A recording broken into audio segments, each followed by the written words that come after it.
In today's video, I'm going to teach you how to connect bank accounts to Zoho Books. Let's dive into it straight away. First, make sure you're logged into your Zoho Books account. Once there, you'll be greeted by the dashboard, which provides an overview of your financial activities. The first thing you need to do is click on the Banking section on the left panel. This is your gateway to managing all your bank connections and transactions within Zoho Books. Next, you'll see an option to Add Bank or Credit Card. Click on it to proceed. This step is crucial as it opens the door to linking either your bank account or your credit card directly with Zoho Books.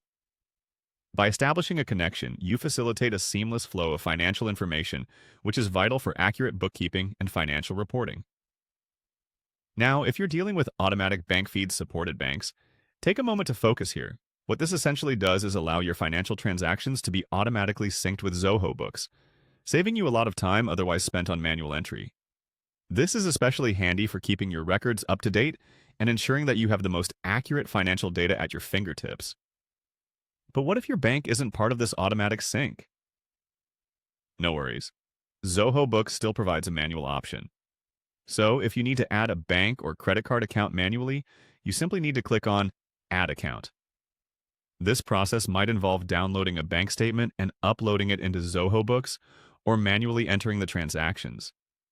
Once you've clicked Add Account, you'll be prompted to select an account type. It's important to choose the right type as it dictates how transactions are managed and categorized within Zoho Books. Generally, you'll have options like checking accounts, savings accounts, or credit cards to choose from. Follow the prompts and provide an account name next. This could be something like business checking, just so you can easily distinguish it from other accounts in the system. Then enter an account code. This is an internal identifier that helps Zoho Books organize and track your accounts efficiently. After that, choose the currency your account operates in. This is especially crucial for businesses that deal with multi-currency transactions, ensuring you're tracking expenses and revenues correctly. You'll also need to input your account number and the bank's name to continue. Following this, you'll be asked for the bank identifier code, which is often referred to as a SWIFT code or ABA number. These identifiers help ensure all transactions are accurately matched to the right account and institution. Finally, once all your details are in, simply click on Save to complete the process. And there you have it.